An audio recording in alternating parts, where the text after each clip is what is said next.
So good evening, everyone, and thank you for joining us tonight at Building Your Toolbox. It's a monthly educational series where individuals learn a pain management strategy or skill. Tonight, we are happy to be joined by guest presenter Lindsay Bingham, who I know personally as my massage therapist and know is amazing and very excited to hear more. She's going to be sharing more information with us tonight about massage therapy and self-care. So my name is Becky Fleming. I've lived with chronic pain for about 20 years, and I serve as a peer-to-peer support group leader for the U.S. Pain Foundation. Next slide. The U.S. Pain Foundation is committed to improving the lives of people with pain. Our mission is to empower, educate, connect, and advocate for all individuals, kids and adults, living with chronic illnesses or serious injuries that have caused them pain, as well as caregivers and clinicians. The organization develops free programs and services to help individuals. Our programs include a national network of peer support groups, educational resources and events, and a pediatric program for children and families, advocacy events, as well as an awareness magazine called The Invisible Project, and much more.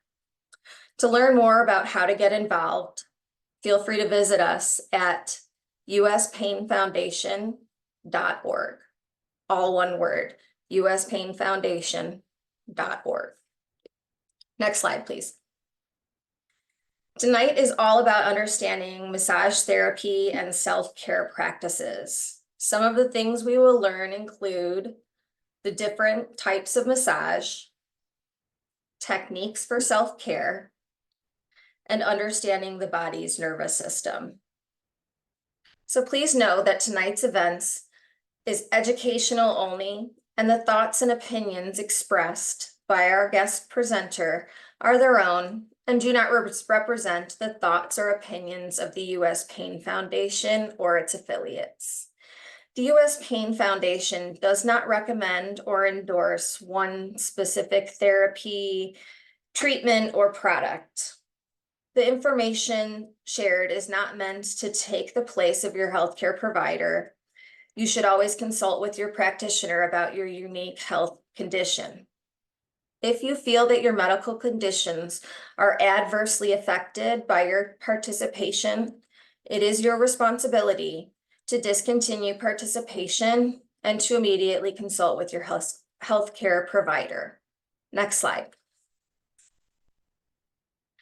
So I'm really excited to introduce our guest presenter tonight. This is Lindsay Bingham. Lindsay is a graduate from the Soma Institute in Chicago, and she's been practicing massage therapy for 15 years. She has experience working in spas, alongside chiropractors and physical therapists, and is currently working as an independent practitioner in her own space. She is trained in clinical massage, lymphatic drainage, neural reset therapy, reflexology, and cranial sacral therapy. Lindsay is always seeking new ventures and modalities of healing and understanding the amazing bodies that we live in and the energies within them. Lindsay, thank you for being here. Let me turn the floor over to you now.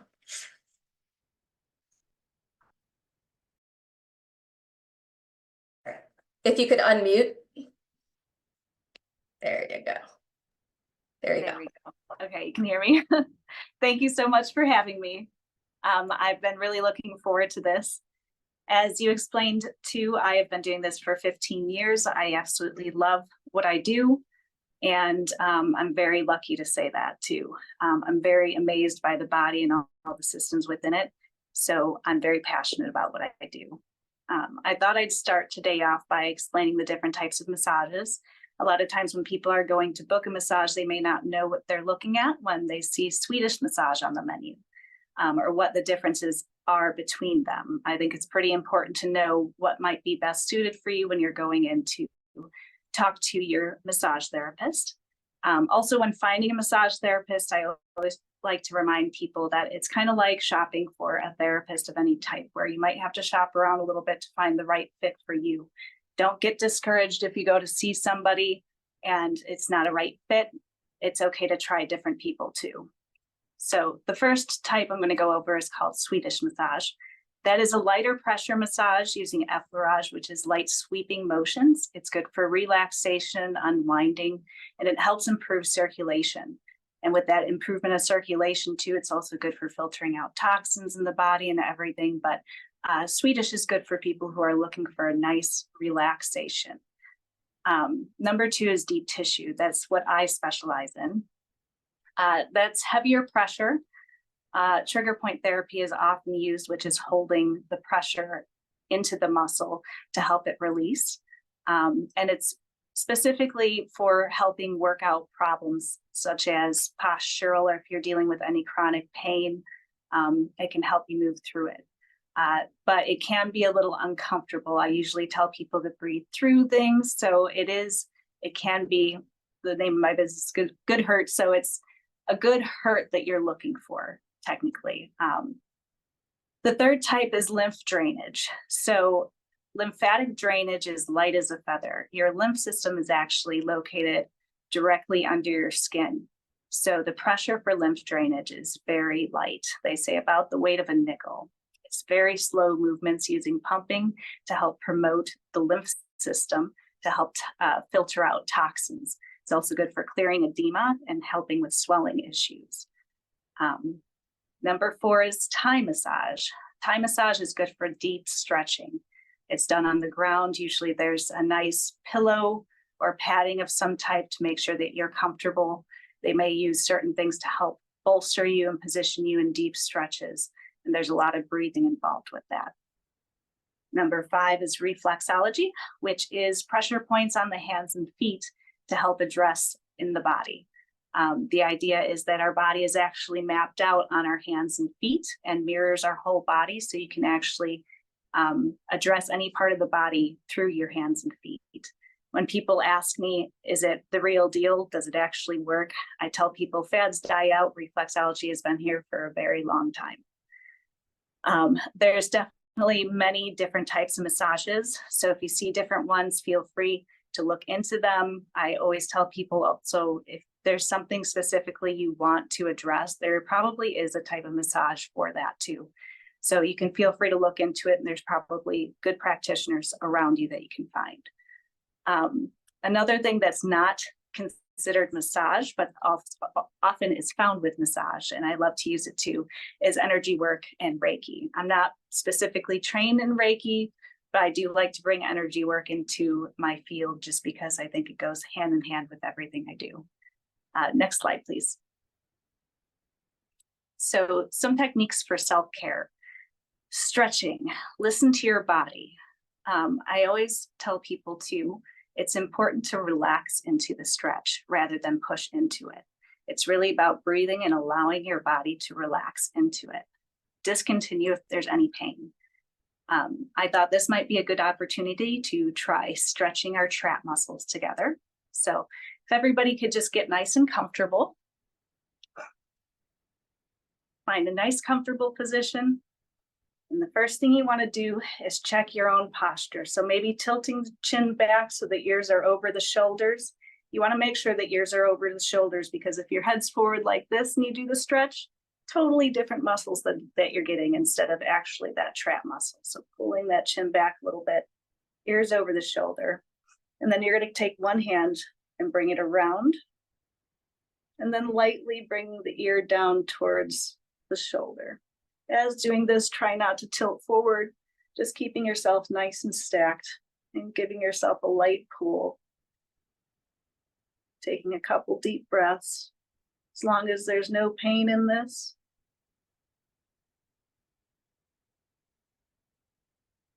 And then release.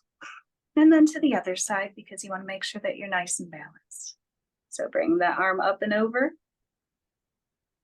making sure that that ear is over that shoulder, and lightly bringing pressure down, taking a couple deep breaths, even maybe dropping that shoulder that you're getting the stretch in a little bit, bringing that shoulder blade back and down a little bit. I'm taking some deep breaths. And release. How did that feel for everybody? Hopefully pretty good. It's very important to stretch as much as possible when you can throughout the, I always say maybe when you wake up, it's just trying to find a good place in your day to find for stretching. Waking up in the morning, making sure to do a full body stretch, just reaching down with the toes, up with the arms, and doing a wide open. You'll probably hear all the cracking and reaching up as much as you can to the side. It's a great way to start the day, also bringing in that nice big breath of energy and light as you're reaching up and around.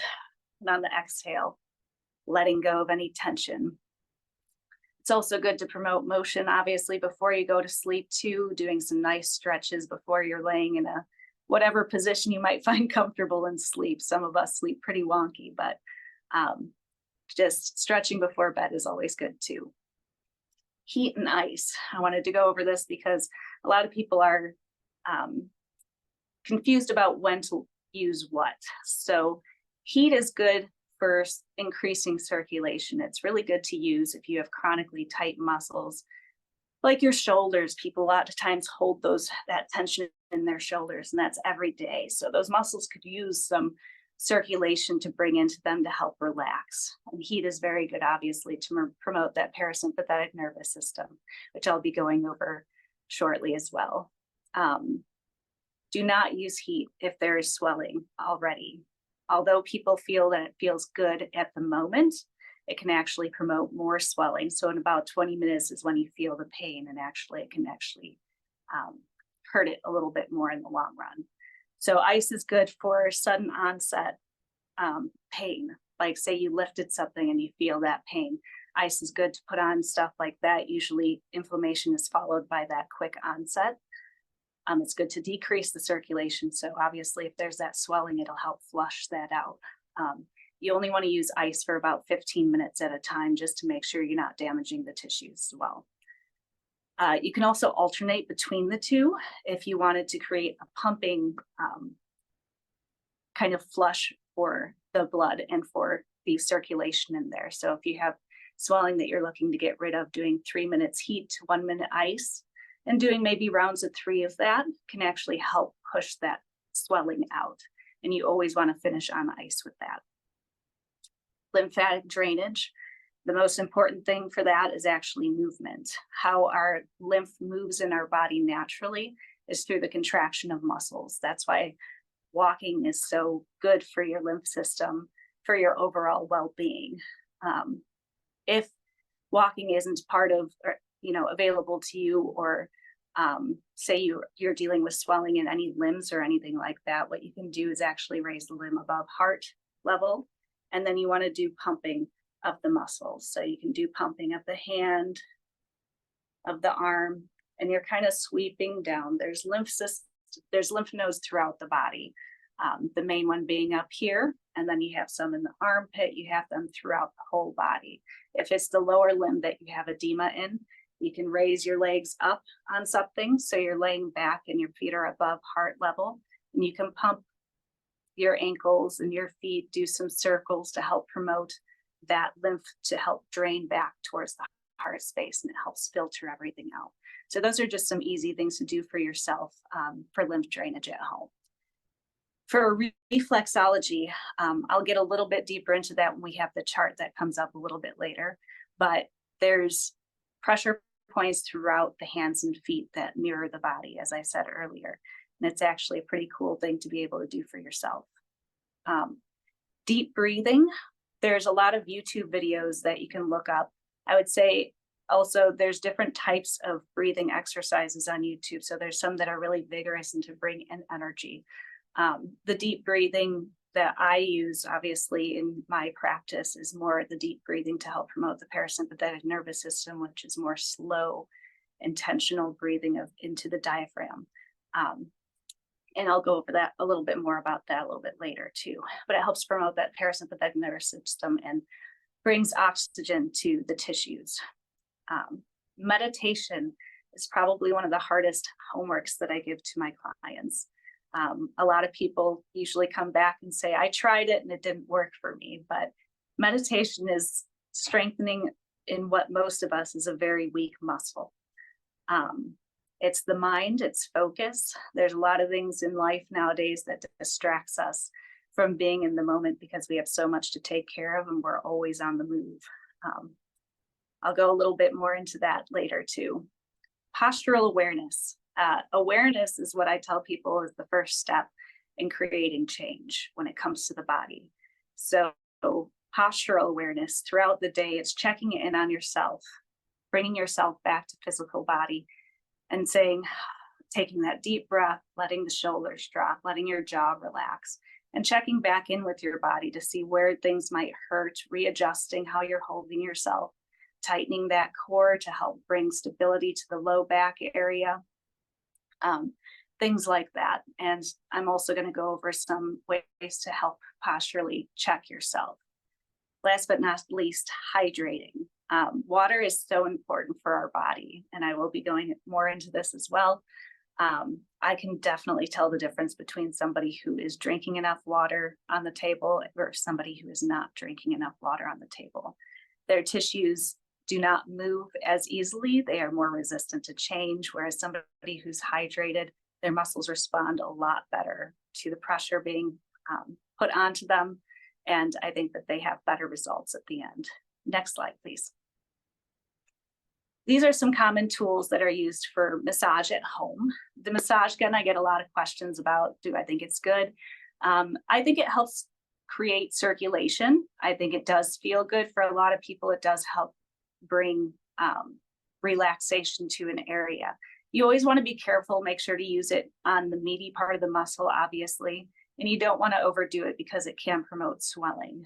And to each their own with that, I always say, listen to your body. If it feels good for you, then it should be okay for you. If it doesn't feel good, don't use that. The middle one on the top is just a self-massager that people can use to get a little bit deeper pressure into certain parts, such as forearms, pretty much anywhere on the body. The tennis ball is one of my favorites because it's cheap. You could get it anywhere. You could also use a racket ball, and there's also specific types of massage balls that you can also purchase if you wanted to look into that. But the tennis ball is one of my best friends. You can actually position it behind the shoulder or in the glute area next to the tailbone, laying on the ground, pushing up against the wall, really getting creative with that to be able to get a good pressure point in there and helping increase circulation, working it out. If you were to do it behind the shoulder, you can put it on the wall, bring the arm back, moving that shoulder blade around, and it does a nice pin and stretch.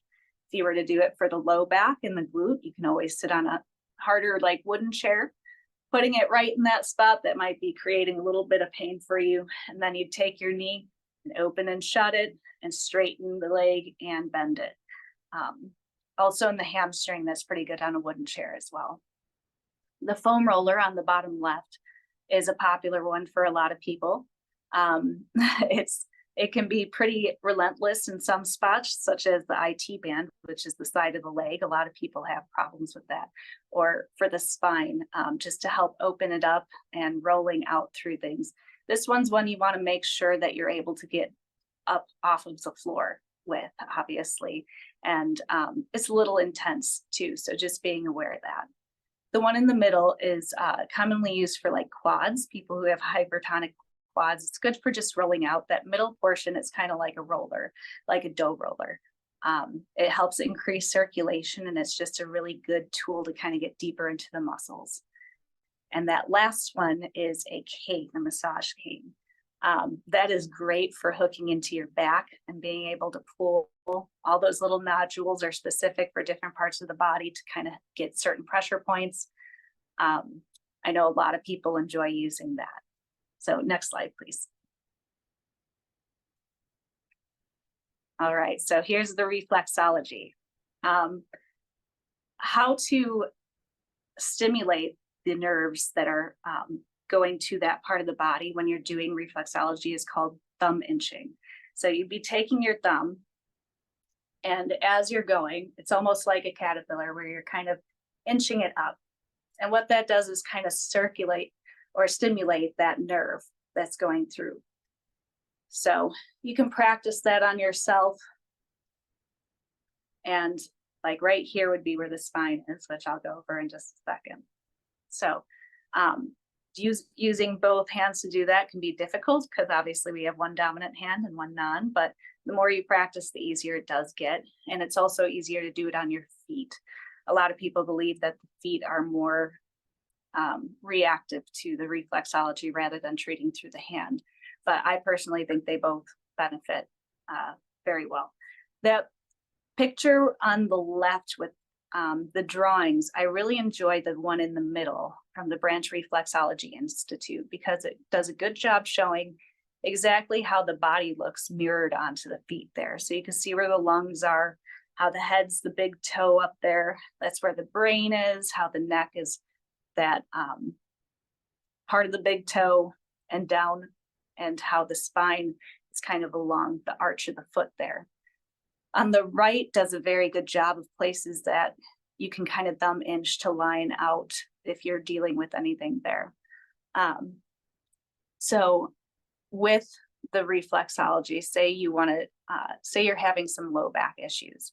If you look at the arch of the foot, and I'll use my hands because I don't want to have to bring my foot up here. So if we're looking at the hand, this is where the spine is. This would be where the head is, the neck, the upper back, and this would be the lower back. So if you were having lower back issues, it would probably be saddled right around that thumb joint in there. And you do some thumb inching in there to help increase circulation, help stimulate the nerves in there. Now, say you're having some trouble breathing, so your lungs are up here. On the foot, it would be that big pad of the foot up there. A nice thing to actually do is like sweeping. That's supposed to help kind of release any toxins from the area. So people do that over the liver as well. If you want to decrease toxins from the liver, that kind of helps pull some stuff out. And even just massaging, thumb inching through that lung area. The traps are usually right around here. And obviously there's also points for the ears and eyes there. But to get the traps, even just thumb inching along that arch, and it probably feels pretty good if you're doing it. So there's a lot of ways to really get into the body through the feet and hands. The hips are the ankles as well. I was telling Becky before this too, and everybody, that I can usually tell what's going on with somebody's body just by working through their feet. And I can kind of get an overview of what I need to work on. So if the ankles are really tight, usually the hips are really tight. If that arch of the foot is tight, usually that low back or the whole back is going to be pretty tight. So it's very cool, very interesting. Sinus things are at the top of the fingers. So people who are suffering from allergies right now, or that pressure that's been changing so much, just doing light pinches on the top of the fingers and holding. And with all this too, it's important to have intention while you're doing it. So while you're doing it, you want to picture getting that sinus cavity and helping that release and taking deep breaths as you're doing the work with yourself. Any of these things that I have you do, it's always important to be present with your body, to check back in with yourself, and really to put intention into what you're doing. So next slide, please. Water. I can't stress how important water is for us. I try to remind people we are made up of 55 to 60% water, our body is. So that intake is important. A lot of the food that we eat now is also very high sodium, so it'll be pulling water and hydration out of you. It's important to be aware of what we're putting into our body. So the water, the one on the left, there's a lot of things to show how important it is to the body, like mucus production, hormonal production for the body, or for the brain, manufactures hormones, neurotransmitters, regulates body temperature, removes waste. And then on the right, it shows the different, and this is from the Water Science Institute. It shows the organs and how much water is made up with that. So your brain how much water it needs, blood, that bringing the oxygen through your whole system, the heart, and it needs it to pump. So definitely make sure, and muscles, obviously, 75% water, hence why I can tell when somebody's hydrated or not. So I can't stress enough, try to stay hydrated. I have a big water bottle myself. I try to drink one a day. They have it marked with the times. So just trying to find a way for yourself to be able to monitor your water intake and up the water intake. Next slide, please. All right, so time for a posture check. For those of you using your camera, I encourage you to look at yourself into the camera. If you have a mirror around too, feel free to use that. Sorry, back to the posture check one. There you go. So first thing I'm going to have everybody look at is the shoulders. So be nice and comfortable, take a nice seat, and try to position it where you can kind of see yourself. And take a deep breath in and relax. And then take notice, like for me, example, I'll get a little bit closer to show. So, and then notice where the shoulders fall. So for me, my left shoulder is definitely raised up. I have a 16-month-old at home. I am holding her constantly. So that is showing up over here. My right one's a little bit more dropped. So it brings awareness to me of where I need to focus on relaxing throughout the day, stretching my left shoulder a little bit more. Another thing for you to check is your ears over your shoulders. So that posture analysis that I have there. If you have a mirror, just kind of checking yourself, and you might need to push that chin back, but making sure that the ear is over the shoulder, shoulder over the hip, hip over the knee, knee over the ankle. So in the morning, maybe before you're getting in the shower, doing a posture check for yourself, just to see where you're at, see how your knees look together. So you're looking front on. If you have shorts on too, standing up and seeing how your knees look. Some people's knees come in, some people's knees bow out, some turn in, others turn out. There's a lot to notice about how we stack ourselves, and it all comes actually from the foundation, the feet. I like to tell people it's very important to take care of your foundation, which is your feet. So say you have one arch that's collapsing, that can cause one knee to come in, one hip to come in, and that definitely goes throughout the whole body. The body is one giant pulley system. So starting from the bottom and working up, if you have a disconnection somewhere there or an imbalance, that can actually echo throughout the whole body and how the pulley system is used.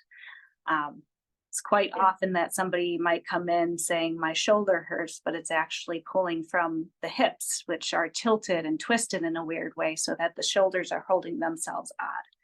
The body is always trying to go towards center.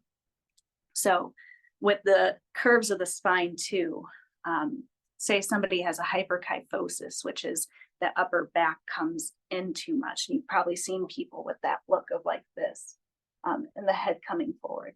So with that hyperkyphosis, if their upper back is doing this, their low back is going to go more into a curve as well to help find center for that upper back's curve. And that echoes throughout that whole spine. So that head comes forward as well. And it's going to find that center in that position. So somebody like that would need to work rhomboids, erectors, latissimus dorsi to help strengthen themselves back up and help get the pulley system correct over the hips. How we walk in our gait too is a very important thing to check. That comes with that posture check too. So while you're walking, I like to practice mindful walking, but seeing how your heel hits on the floor, how you roll on the outside of the foot and through that big toe and off that big toe, and just doing slow walking of that mindful movement. In the morning, I also like to do kind of like a meditation of just deep breathing and rocking back and forth from my heels to my toes, just to try to find a rhythm and help loosen up the whole body, starting from the foundation. So the posture check and self-awareness is always good. These are the points to check on yourself if you want to do that too. Next slide, please. So one of the most important things, in my opinion, for me when I have people on the table is getting them out of the sympathetic nervous system and into the parasympathetic nervous system. I touched on it a little bit earlier. The world that we live in, a lot of us are stuck in that sympathetic nervous system. That's the fight or flight mode. It increases the stress hormones in the body, and it usually promotes breathing from the chest, that shallow breathing. That's usually an unconscious thing that happens when we're stuck in that sympathetic mode. So a lot of people have that chronic tightness in the scalenes here and in the chest. With chronic pain too, that signals your brain constantly to be in that fight or flight mode. So you really have to focus even more to try to get yourself into that parasympathetic. The parasympathetic nervous system is where you rest and digest, where your body has time to heal. So it restores the cells in the body. It brings more oxygen. So breathing from the diaphragm as well into the abdomen, bringing that deep into the body rather than shallow into the chest. When I have people on the table who are talking a lot, or there's stuff going on, say that they're going through something, at home, it's hard for people to shift out of that sympathetic mode because they're thinking about, oh my gosh, I'm going through so much. Or say there's 1,000 things to do after the massage and their mind is thinking, oh, I got to go do this. I have to go shopping. That's actually your mind promoting that sympathetic nervous system that will not allow you to get out of that. And that's why I say this world kind of promotes that, because we all have our plates full these days. We're all rushing places. And if we're not rushing places, there's just so much to do or think about. So a lot of times when I hear people say, I don't do much at my job and I don't do much, but I am exhausted by the end of the day. I tell people that's because it's like that hamster wheel that's running in your mind. It's usually a subconscious thing that's happening. And you probably catch yourself every once in a while where your mind's kind of chatting constantly. And then you check in like, what was I even just thinking about?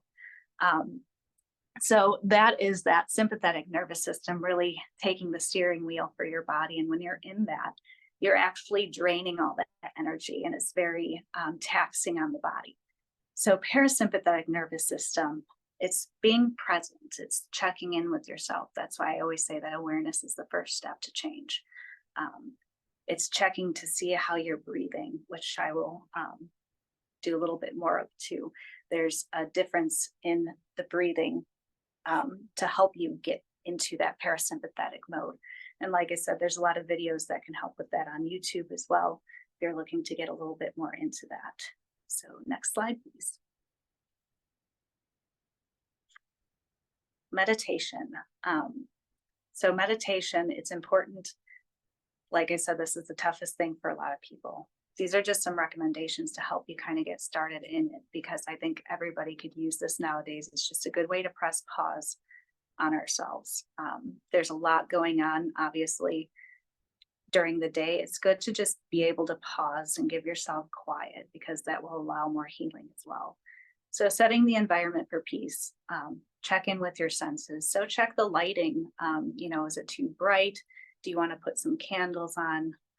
People like diffusing essential oils. I do enjoy using oils myself. I do find plants to be extremely healing.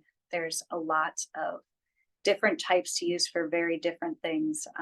Literally, there's an oil for probably everything as well, too.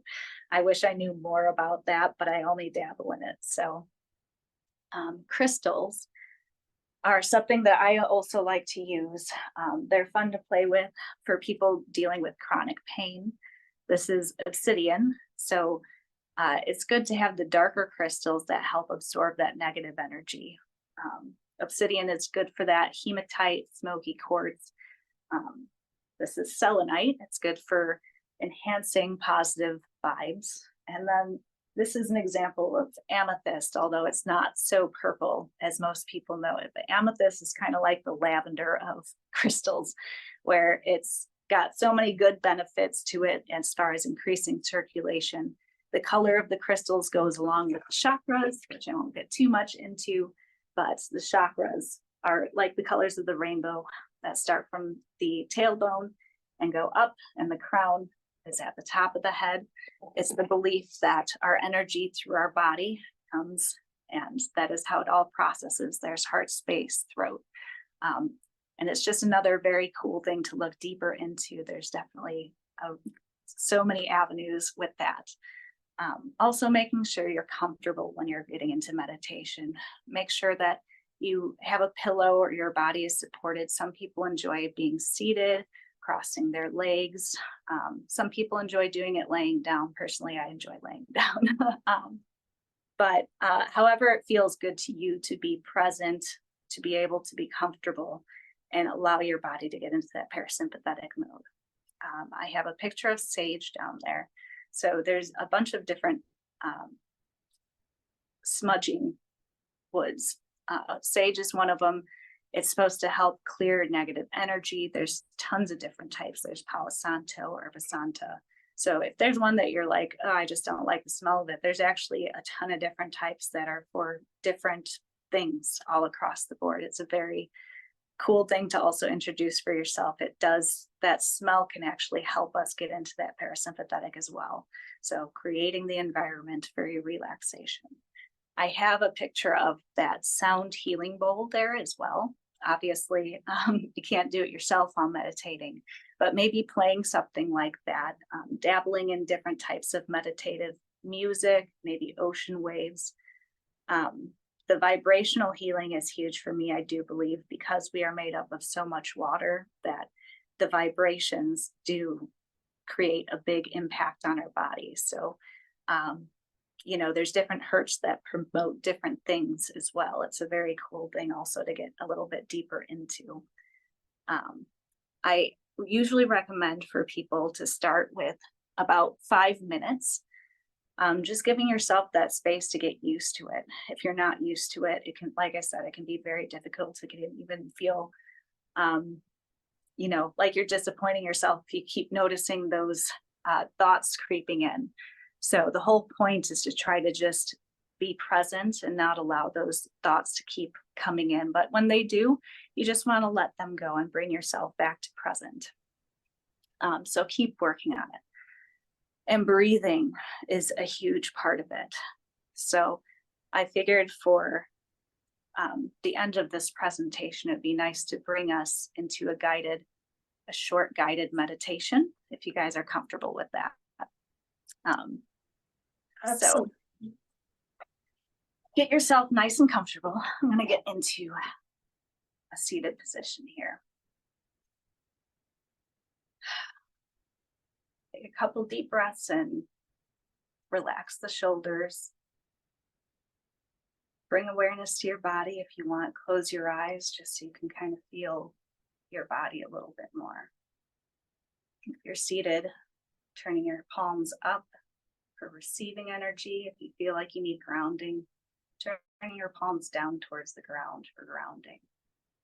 Personally, I'm going to go up for receiving. And just taking time to kind of find your own breath, your own pace.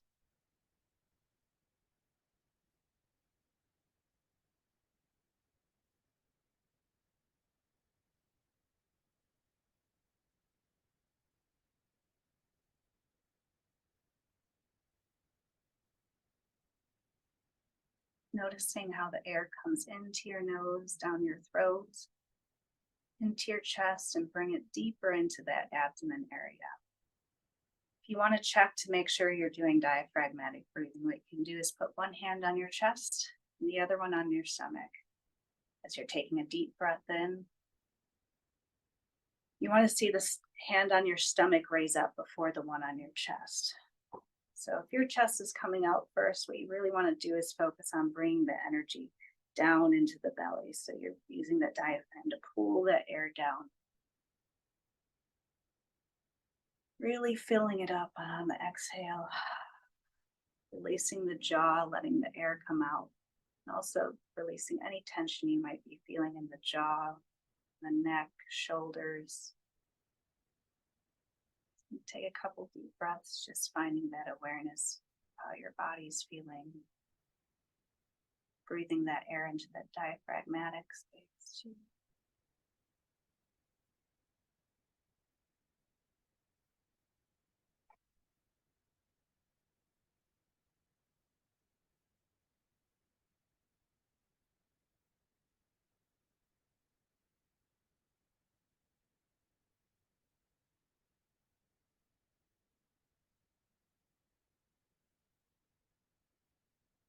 On the next inhale, envision as you're breathing in that oxygen is light coming into your body, bringing golden light in, and all that oxygen that you're bringing in disperses as golden light throughout the body, bringing oxygen to the cells.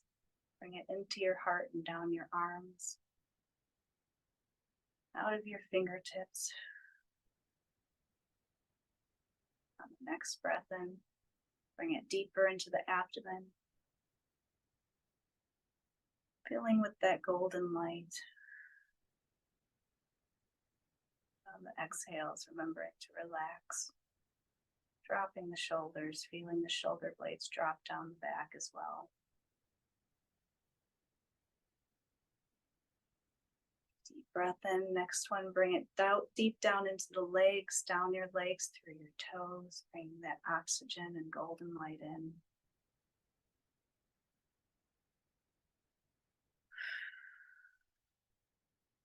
Running through like water. The next one, filling up your whole body, starting pouring down from the crown, down the whole body, just bring that light in. The oxygen nourishing your muscles and every cell in your body. Giving yourself space for healing. Giving yourself time for love. The next inhale in, bring that deep light into your heart space. Give some love to yourself. Maybe squeeze the shoulders, squeeze the arms, bring it down. Sweeping it down through the body. And welcome back. Thank you so much, Lindsay. Thanks for having me. Hopefully that felt good for everybody.